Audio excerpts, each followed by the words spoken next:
تو میں کئی دفعہ بیٹھا رہتا ٹیبل پہ تو کئی سیانے بندے ملتے کہتے بیٹھے نہیں گل بنتی. ہاں مولوی صاحب بیٹھے نہیں گل بنتی. تو میرا دل کرتا انہیں بتانے کو. جب میرے سامنے لوگ چار قسم کے کھانے لا کے رکھتے ہو تو میں کہتا نہیں بات بن جاتی. اور بیٹھے رہنے سے صبر کرنے سے ہی بات بنتی. وہ جو کوشش ہے وہ اور چیز ہے اور یہ کوشش نہیں یہ معاملہ. اور آپ تھوڑا سا انتظار کریں. میرے ابا جی ایک بات کہا کرتے تھے کہتے تھے بیٹے جب میں کسی کی بیٹی کی شادی میں جاتا ہوں تو میری کوشش ہوتی ہے میں کھانا نہ کھاؤں, دیکھ لوں لوگ روٹی کھا لینا تو پھر. اور بڑی بات مجھے نقش رہ جاتی ہے اپنے بزرگوں کی. وہ فرمایا کرتے تھے کہ بیٹی کی شادی میں ایک پلیٹ کم پڑ جائے نا تو بچی جب تک زندہ رہتی ہے اسے تانے ملتے ہیں, لوگ معافی نہیں نہ دیتے. تو فرمایا کرتے تھے کہ کوشش کرو کسی کی بیٹی کی شادی میں جاؤ تو کھانا نہ کوشش کرو اینڈ پہ کھاؤ, بارات والے چلے جائیں فارغ ہو جائیں پھر کھانا کھاؤ. مطلب روٹی تو بندہ روز ہی کھاتا ہے پر عزت تو روز ہی نہ ملتی. یہ سیانے لوگوں کی باتیں تھیں. کوشش کیجئے گا اس پہ عمل ہو جائے, کوشش کیجئے گا اس پر عمل ہو جائے. وہ نا ساری زندگی کی باپ کی کمائی بیٹی کی بارات پہ لگی ہوئی ہوتی ہے, ساری زندگی کی. اور اگر کبھی بیٹی کی ماں کو اور باپ کو دیکھو تو وہ پنڈال میں پاگلوں کی طرح پھر رہے ہوتے ہیں, یا اللہ روٹی نہ کم پڑ جائے روٹی. اور بڑی مصیبت بنی ہوتی ہے. وہ پل صراط کا ٹائم ہوتا ہے, اگر میں کہہ دوں تو غلط نہ ہوگا. وہ پل صراط کا ٹائم ہوگا. میں نے شادیاں کر کے دیکھی ہیں بچیوں کی, مجھے اندازہ ہے یہ کتنا کٹھن مرحلہ ہے. لیکن ہم تو 2 منٹ کو پلیٹ بجا کے واپس آ جاتے ہیں. ہمیں کیا پتا کہ کسی کا کس طرح سے وہ ماحول خراب ہوتا ہے. اللہ سمجھنے کی توفیق عطا کرے. اچھا جی پھر آگے سورہ زخرف شروع ہو رہی ہے جی. اس کے اندر اللہ تبارک و تعالیٰ نے آیت نمبر 11 میں نزول بارش کے ذریعے مردہ زمین کو زندگی دینے سے حیات بعد الموت کا اس بات کیا گیا. یعنی اگر زمین بنجر ہوتی ہے تو اس پہ آپ ہل چلا لیں, بیج ڈال دیں, پانی ڈال دیں تو وہ زندہ ہو جاتی ہے. تو اللہ بھی مرنے کے بعد لوگوں کو زندہ فرما لے گا. پھر آیت نمبر 12 سے 14 میں تمام چیزوں کے جوڑے بنانے, کشتیوں اور چوپایوں پر سوار ہونے اور سواری کے وقت یہ دعا پڑھنے کا بیان ہے. سبحان الذی سخر لنا ھذا وما كنا له مقرنین وانا الی ربنا لمنقلبون. پاک ہے وہ ذات جس نے اس سواری کو ہماری قدرت میں کر دیا اور ہم خود اس پر قادر ہونے والے نہیں تھے, اور بے شک ہم اپنے رب ہی کی طرف لوٹنے والے ہیں. آیت نمبر 31 میں کفار مکہ کا یہ مطالبہ بیان ہوا ہے کہ وہ کہا کرتے تھے کہ یہ قرآن 2 بستیوں یعنی مکہ اور طائف کے کسی بڑے آدمی پہ کیوں نازل نہیں ہوا. کہتے کسی امیر آدمی پہ نازل ہو جاتا, یہ نبی پاک صلی اللہ علیہ وسلم پہ نازل ہو گیا, حضور تو بظاہر غریب ہیں. تو وہ یہ مطالبہ کرتے. ابھی بھی لوگ کہتے ہیں کہ یہ مولویوں کی ٹیم تو غریبوں کی جماعت ہے. یہ مطلب دیکھیں نا, یہ لوگ انقلاب برپا کریں گے. اور بہت سارے لوگ ملکی حالات پر مولوی صاحب کا بات کرنا پسند نہیں کرتے. یعنی وہ سمجھتے ہیں کہ یہ قومی سطح کی بات ہے تو مسجد کا مولوی بات کرے. حالانکہ قرآن و سنت میں جو اللہ نے نظام مصطفیٰ صلی اللہ علیہ وسلم کے طور طریقے بتلائے ہیں وہ سب سے بہترین تدبیر ہے, اور تدبیر کا ترجمہ سیاست ہے. تو مکے والوں کا یہ اعتراض تھا کہ اللہ تعالیٰ کسی مالدار آدمی پہ معاذ اللہ نازل کرتا. وہ اکثر کہتے تھے کہ ولید بن مغیرہ پر یا ابو مسعود ثقفی پر نازل ہو جاتا معاذ اللہ. تو رب کیا فرماتا ہے؟ اللہ نے فرمایا کہ آپ کے رب کی رحمت کو یہ تقسیم کرتے, یعنی یہ فیصلہ تو اللہ تعالیٰ نے کرنا ہے کہ منصب نبوت کس کو عطا کیا جائے گا. ہم نے ان کی دنیاوی زندگی میں ان کی معیشت کے وسائل کو تقسیم کیا ہے, اور ہم نے معاشی اعتبار سے بعض کو بعض پر کئی درجے فضیلت دی ہے تاکہ وہ ایک دوسرے سے خدمت لیں, تاکہ ایک دوسرے سے.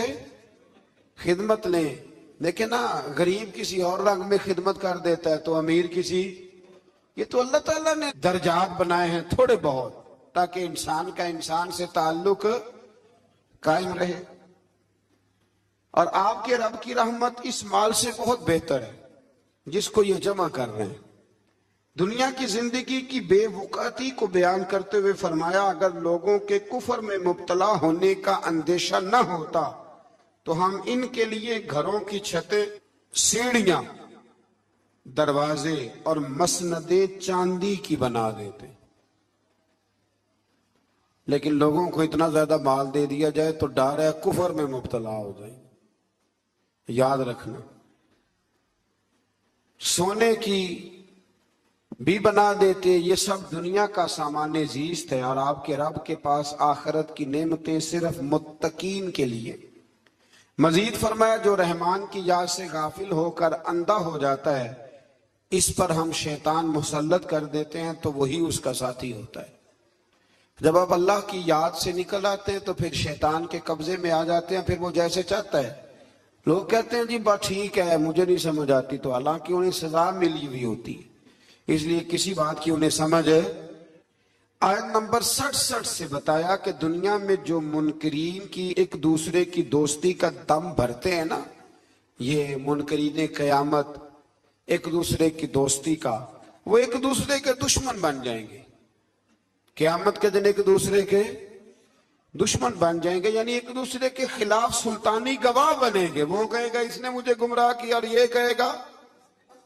لیکن جو متقی ہوں گے الاخلاء یومئذ بعضهم لبعض عدو الا المتقین، اللہ اس آیت مبارکہ میں فرماتا ہے وہ دشمنی کریں گے، گہرے دوست قیامت میں دشمن بن جائیں گے. لیکن جو متقی ہوں گے نا ان کی دوستیاں قیامت کے دن بھی قائم رہیں گی. جن لوگوں کے ساتھ آپ کا دینی رشتہ ہے نا، دینی، وہ قیامت میں بھی قائم رہے گا. اور مزہ آتا ہے کچھ باتیں جب ایسی ہم دیکھتے ہیں. نبی پاک نے نا سیدھے ہاتھ میں حضرت ابو بکر کا ہاتھ پکڑا اور دوسرے ہاتھ میں حضرت عمر کا. تو نبی پاک صلی اللہ علیہ وسلم مسجد نبی کے سین میں آئے تو ایک صحابی کہنے لگا سبحان اللہ کیا بات ہے. تو حضور نے فرمایا خوش ہوئے ہو؟ عرض کی یا رسول اللہ ہاں. فرمایا میں جب قیامت میں جنت میں جاؤں گا تب بھی اسی طرح ہی جاؤں گا. تو یہ دوستیاں قیامت میں بھی قائم. جس کی داتا صاحب سے دوستی ہے، جس کی خواجہ اجمیر سے دوستی ہے، جس کی بابا فرید سے دوستی ہے، جس کی حضرت نظام الدین سے دوستی ہے، اور جس کی غوث پاک جیلانی سے دوستی ہے، وہ قیامت میں بھی قائم رہے گی. وہ یہ دوستیاں قیامت میں بھی قائم. ایک حدیث اور نہ سناؤں آپ کو.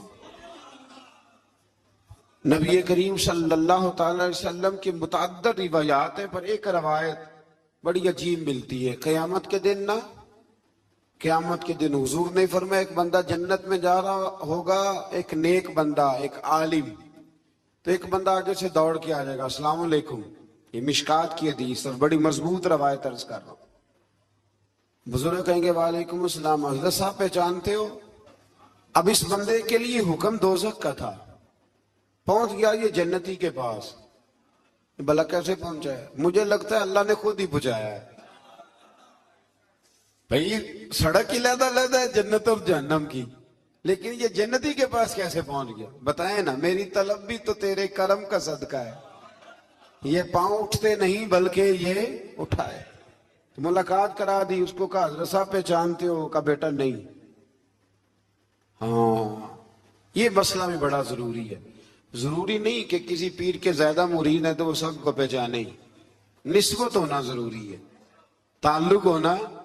وہ بزرگ کہیں گے نہیں میں نہیں پہچانتا. کہیں گے آپ ایک دفعہ آئے تھے تو میں نے وضو کرایا تھا اور ایک روایت کے لفظ میں نے پانی پلایا تھا.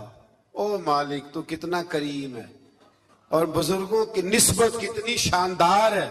وہ عالم واپس پلٹ جائیں گے، عرض کریں گے یا اللہ مہربانی فرما اس نے پانی پلایا تھا، اللہ وضو کرایا تھا، میری اجرت میری محنت سے زیادہ کیوں ہے؟ میرے محسن تیرے احسان سے ڈر لگتا ہے. کہا وہ اللہ کی بارگاہ میں عرض کریں گے مالک مہربانی فرما تو فرمایا فقط ایک اللہ والے کو پانی پلانے یا وضو کرانے کی برکت سے اللہ اس گناہگار کو بھی جنت عطا فرما دے، اللہ جنت دے دے گا اس کو۔ تو سمجھ لیں کہ متقین کی دوستیاں قیامت میں بھی، دوستیاں تو لوگوں کی ہوتی ہیں نا، آپ کو پتہ ہے نا، اب تو فلیکس سستی ہو گئی ہے، سارے MNA کے ساتھ فوٹو لگوا سکتے ہیں، دوستیاں تو ہوتی ہیں نا، اور سیلفی بھی عام ہو گئی ہے، کھینچ کھینچ کے جناب سیلفیاں لوگوں نے لگائی ہوئی ہیں، فلانے وزیر کے ساتھ تو فلانے مشیر کے ساتھ تو فلانے کے ساتھ۔ دوستی وہی اچھی ہے جو داتا صاحب کے ساتھ ہے، بڑی پکی، بڑی شاندار، بڑی زبردست۔ داتا صاحب جایا کرے، داتا صاحب غوث اعظم سے پہلے کے بزرگ ہیں،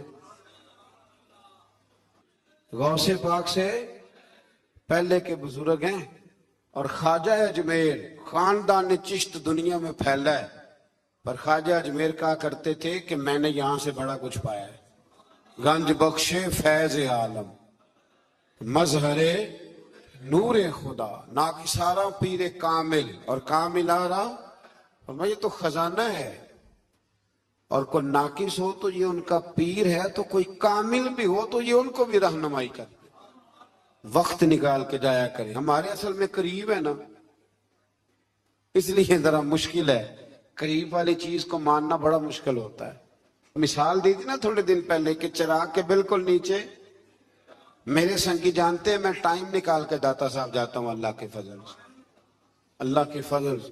کئی دفعہ داتا صاحب جاتا ہوں تو پہچاننے والے مل جاتے ہیں، کہتے ہیں کوئی پروگرام سی، میں نے کہا ہاں داتا صاحب حاضری کا پروگرام تھا، ضروری ہے کہ پروگرام پہ ہی آئے آپ، تو اس لیے جایا کریں، لیکن ادب کے ساتھ جائیں، وہ قبر کو چومنا یا جو ہے وہ معاذ اللہ تعالیٰ زیادہ جھکنا یا کوئی ایسی حرکت نہیں۔ چار ہاتھ دور کھڑے رہیں، قرآن پاک پڑھیں، ان کی روح کو اصالہ ثواب کریں، اور وسیلے سے دعا مانگیں، وہ بھی اللہ سے مانگیں، وسیلے، سمجھ آ رہی ہے؟ اور داتا صاحب کے تو سامنے جا کے بڑا بندہ کھڑا ہو جائے تو اللہ فیض سے مالا مال کر دیتا۔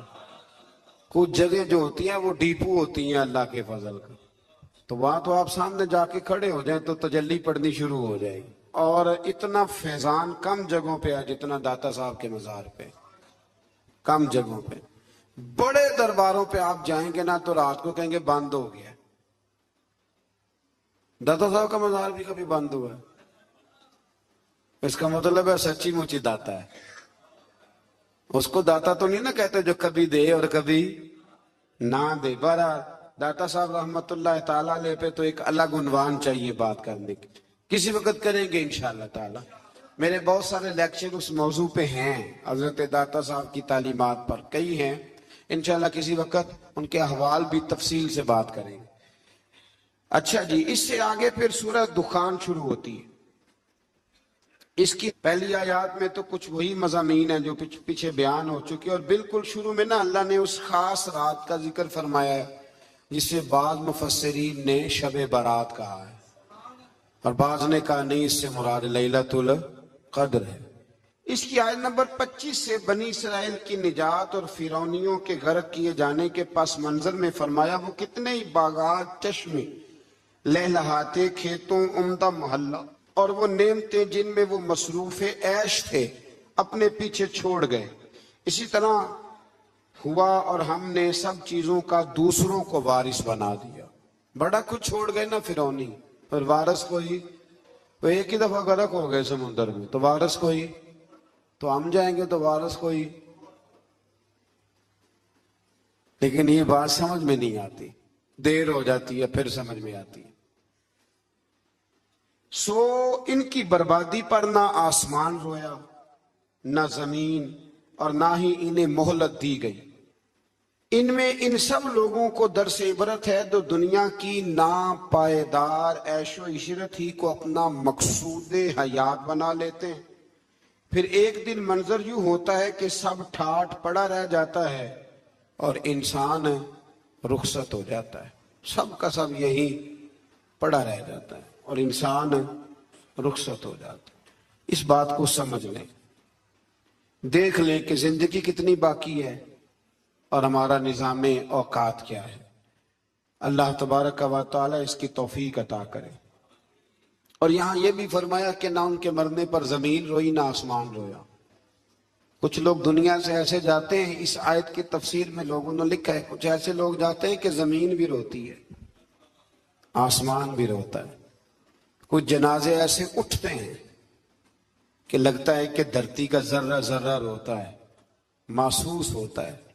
ہاں، وہ بعض اوقات نہیں لوگوں کو سمجھ ہوتی، بے قدرہ کچھ قدر نہ جاتی، کیتی خوب تسلی ہو، دنیا دار پجاری زردے، کتیاں دے گل ٹلی ہو، بک بک روسن اکھیاں تکیو، ویکھ حویلی کلی ہو، تے کوچ نصیر اساں جدوں کیتی پہ جانی تھر تھلی ہو۔ کچھ ایسے جنازے اٹھتے ہیں، کچھ ایسے جنازے کہ زمین بھی روتی ہے اور آسمان بھی روتا ہے، بڑی بڑی دنیا آنسو بہاتی ہے، ہوتے ہیں کچھ لوگ۔ اللہ اکبر۔ آیت نمبر 38 میں فرمایا کہ ہم نے زمین و آسمان اور جو کچھ اس کے درمیان ہے اس کی تخلیق بطور کھیل نہیں ہوئی۔ اس کے بعد فرمایا کہ فیصلے کا دن ان سب کے لیے مقرر کیا ہوا ہے۔ اسی صورت کے آخر میں کفار و مشرکین کی غذا جہنم میں تھوہر بیان کی کہ تھوہر کا درخت جہنمیوں کی غذا ہوگا، جو پگھلے ہوئے تانبے کی طرح پیٹوں میں جوش مارے گا، جیسے کھولتا ہوا پانی جوش مارتا ہے۔ انہیں گھسیٹتے ہوئے جہنم کے وسط میں لے جایا جائے گا، پھر ان کے سر پر کھولتا ہوا پانی ڈالا جائے گا، اور یہ صورت عذاب ہوگی۔ اللہ تعالیٰ محفوظ فرمائے۔ اللہ اکبر۔ اس کے بعد متقین کے لیے جنت کی عالی شان نعمتوں کا ذکر ہے کہ وہ مقام امن میں ہوں گے۔ جنتوں اور چشموں میں وہ باریک اور دبیز ریشم کا لباس پہنے ہوئے آمنے سامنے اکرام کے ساتھ بیٹھے ہوئے ہوں گے۔ پھر آگے سورۃ الجاثیہ شروع ہوتی ہے۔ اس کی اندر فرمایا آیت نمبر 7 میں کہ ہر بہتان تراشنے والے بدکار کے لیے ہلاکت ہے۔ بہتان تراشنے والے بدکار کے لیے اللہ نے بہتان لگانے والے کو کیا کہا کہ اس کا کردار درست بہتان نہ لگائیں، جب تک بات پوری نہ پتہ چل جائے اس کو آگے بیان نہ کریں، یہ بہتان ہے۔ اور جو بہتان تراشنے والے بدکار کے لیے ہلاکت کا بیان ہے، جو اللہ تعالیٰ کی آیات کو سننے کے بعد کفر پر ڈٹا رہتا ہے۔ کفار قریش یہ کہتے تھے کہ دنیا میں جو زیادہ خوشحال اور طاقتور ہوگا وہی آخرت میں بھی خوشحال اور طاقتور ہوگا۔ اللہ تعالیٰ نے آیت نمبر 21 میں اس کا رد فرمایا کہ اعلانیہ گناہگاروں اور مومنین اور صالحین کی زندگی اور موت برابر نہیں ہوں گی۔ نہ ان کی زندگی ایک جیسی ہوتی ہے تو نہ ان کی موت ایک جیسی ہوگی۔ جب زندگی اور موت ایک جیسی نہیں تو قبر حشر کیسے ایک جیسا ہوگا؟ پھر آیت نمبر 23 میں فرمایا کہ پس کیا آپ نے اس شخص کو دیکھا جس نے اپنی خواہشات کو ہی اپنا خدا بنا لیا؟ اس نے اپنی خواہشات کو ہی اپنا معبود بنا لیا۔ جو دل میں آتا ہے، نفس میں آتا ہے، اس کے پیچھے چل پڑتا ہے۔ خواہشات کو ہی اس نے خدا بنا لیا۔ اور اللہ نے اس کو علم کے باوجود گمراہ کر دیا، اور اس کے کان اور اس کے دل پر مہر لگا دی ہے، اس کی آنکھوں پہ پردہ ڈال دیا ہے۔ پس اللہ کے بعد اس کو کون ہے جو ہدایت دے سکتا ہے؟ تو کیا تم نصیحت قبول نہیں کرتے؟ یعنی ایک طرف اللہ اور اس کے رسول صلی اللہ علیہ وسلم کا حکم ہے، اور دوسری جانب بندے کے اپنے نفس کے مطالبات اور خواہشات، اور اللہ اور اس کے رسول کے حکم کو نظر انداز کر کے اگر اپنے نفس کی خواہشات کی پیروی کرے گا تو خواہ وہ کلمہ پڑھے لیکن عملاً اس نے اپنے نفس کو اپنا معبود بنا لیا۔ اپنی خواہشات کا جائزہ لیں۔ جو خواہشات تو اللہ اور اس کے رسول صلی اللہ تعالی علیہ وسلم کے حکم کے تابع ہو اس خواہش کو ضرور پورا کریں، اور جو اللہ اور اس کے رسول کے حکم کے مخالف ہو اس خواہش کو چھوڑ دیں۔ اور یہ ذہن بنا لے کہ اگر یہاں کچھ خواہشیں چھوڑ دیں گے تو اللہ قیامت میں بڑا کچھ عطا فرمائے گا۔ کچھ خواہشات سے نکل آئیں، اللہ سمجھنے کی توفیق دے۔ ایک مسئلہ کسی دوست نے پوچھا ہے، پہلے بھی میں نے ایک دو دفعہ ڈھکے چھپے لفظوں میں کچھ باتیں آپ کی خدمت میں عرض کی ہیں، پھر ایک دفعہ عرض کرتا ہوں۔ کسی نے پوچھا ہے کہ بہن کو زکوٰۃ لگ جاتی ہے؟